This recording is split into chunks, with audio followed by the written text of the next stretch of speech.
Hello friends, welcome to the story spot.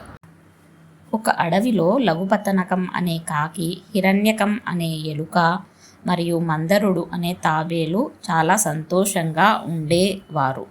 రోజు ఎవరి ఆహారంను వారు సంపాదించుకున్న తర్వాత ఒక చోట చేరి కబుర్లు చెప్పుకొనడం వాటికి అలవాటైంది. ఒకనాడు ఆ విధంగానే సంభాషణలో ఉండగా అక్కడకు ఒక లేడి భయంతో పరిగెత్తుకుంటూ వచ్చింది. దానిని చూసి ఆ ముగ్గురు దాని భయానికి కారణాన్ని అడిగారు. అయ్యా, నా పేరు చిత్రాంగుడు. నన్నొక వేటగాడు తరుముకొస్తుంటే దిక్కుతోచగా పరిగెడుతున్న నాకు మీరు ముగ్గురు కనిపించారు. నన్ను మీరే కాపాడాలి అని అన్నది బెదురుతూ. దాన్ని భయాన్ని చూసిన మందరుడు, భయపడకు, ఇచ్చటకు ఎవ్వరూ రాలేరు, నీవు నిశ్చింతగా ఉండవచ్చు అని అన్నాడు.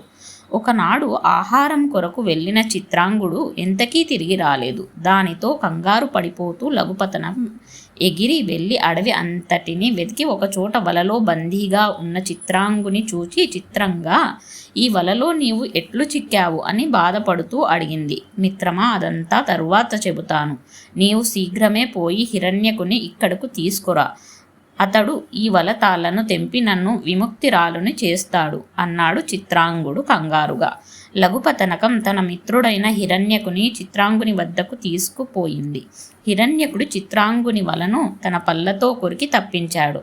తరువాత లఘుపతనకం ఎగిరి వెళ్ళిపోగా ఈ రెండు నెమ్మదిగా నడవడం ప్రారంభించాయి. చిత్రాంగా, నీవు ఎంతో బుద్ధిశాలివయ్యుండి ఆ వలలో ఎట్లు చిక్కుకున్నావు? అసలు నువ్వెవరు? మా వద్దకు వచ్చే వరకు ఎక్కడ జీవించేవాడివి అని అడిగాడు హిరణ్యకుడు. చిత్రాంగుడు తన పూర్వకథను ఇలా చెప్తున్నాడు. నేను పుట్టగానే నా తల్లి వేటగానికి చిక్కి మరణించింది. ఆ రోజు నుండే నా కష్టాలు మొదలైనాయి. తల్లిని కోల్పోయిన నేను మిగిలిన బిడ్డలు తమ తల్లుల వద్ద నుండి ఎంతో ప్రేమను అనుభవించడం చూసి ఎంతో బాధపడేవాడిని. ఇలా ఉండగా ఒకనాడు నేను అందరితో కలిసి ఆహారం కోసం బయలుదేరాను. అయితే నా మనసు బాగుండక అనాలోచితంగా ఒక్కడినే విడివడి ఒంటరిగా నడవసాగాను. అలా నడుస్తూ పోతున్న నన్ను ఒక వేటగాడు చూసి వలవేసి పట్టుకున్నాడు. మొదట వాడు నన్ను చంపుతాడేమోనని భయపడ్డాను. నేను బ్రతికి ఉండి ఎవరికి మాత్రం ఏం లాభం, పోనీలే, వీడికైనా ఉపయోగపడదాం అనుకున్నాను. కానీ ఆ బోయవాడు నన్ను తన ఇంటికి తీసుకుపోయి ఎంతో ముద్దుగా ఉన్న నన్ను చూసి, దీనిని రాజుగారికి ఇస్తే మనకు ఎంతో ధనాన్ని ఇస్తాడు అని నన్ను తీసుకుపోయి రాజుకు అప్పగించాడు. ఆ రాజు నన్ను చూసి, ఎంతో అందంగా ఉంది, దీన్ని తీసుకుపోయి రాకుమారుల వారికి అప్పగించండి అన్నాడు. ఆనాటి నుండి నేను ఆ రాకుమారుని వద్దనే ఉండసాగాను. అయితే ఆ రాకుమారుడు నన్ను బంధించి ఉంచలేదు. నేను పారిపోకుండా నా వెనుక 2 భటులను నియమించి నన్ను స్వేచ్ఛగా తిరిగే ఏర్పాటు చేశాడు. నాకు కూడా అక్కడ చాలా బాగుండడంతో పారిపోయే ప్రయత్నం చెయ్యలేదు. అలా జరిగాక కొన్ని రోజులకు రాకుమారునికి నాపై ఎంతో నమ్మకం కలిగి నా వెనుక భటుల కాపలా తీసేశాడు. దాంతో నేను స్వేచ్ఛా జీవినైనాను. నా ఇష్టానుసారంగా ఉద్యానవనమునందు, పొలములందు విహరిస్తూ దొరికినవి దొరికినట్లు తినసాగాను. నా ఆనందానికి హద్దు లేకుండా పోయింది. ప్రతివారు నన్ను ముద్దు చేసేవారే. అప్పుడు నాకు తల్లి లేకపోయిందే అన్న బాధ తీరిపోయింది.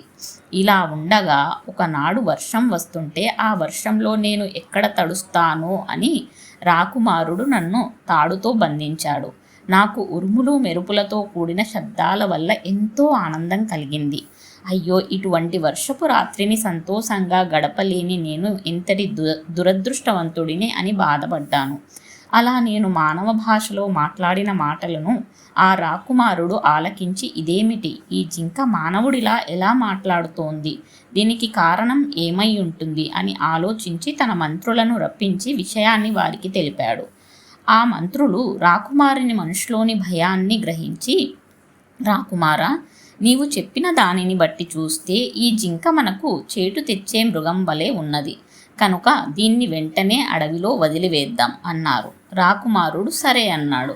అంతటా రాజభటులు నన్ను మరలా ఈ అడవికి తెచ్చి వదిలారు.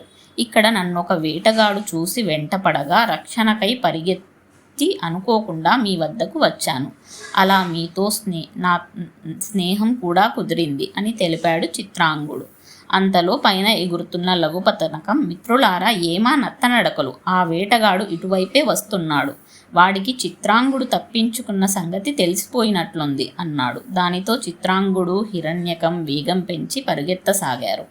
వారికి దారిలో మందరుడు ఎదురుపడి అమ్మయ్య వచ్చారా, మీకేమైందో అని చింతిస్తున్నాను, నా బాధ తీరింది అన్నాడు. అయ్యో మిత్రమా, నీవెందుకు ఇలా వచ్చావు? మేమే వచ్చేవారం కదా, ఆ వేటగాడు మమ్మల్ని తరుముతూ వస్తున్నాడు, అదిగో వాడు సమీపించాడు అంటూ అరిచింది లఘుపతనకం.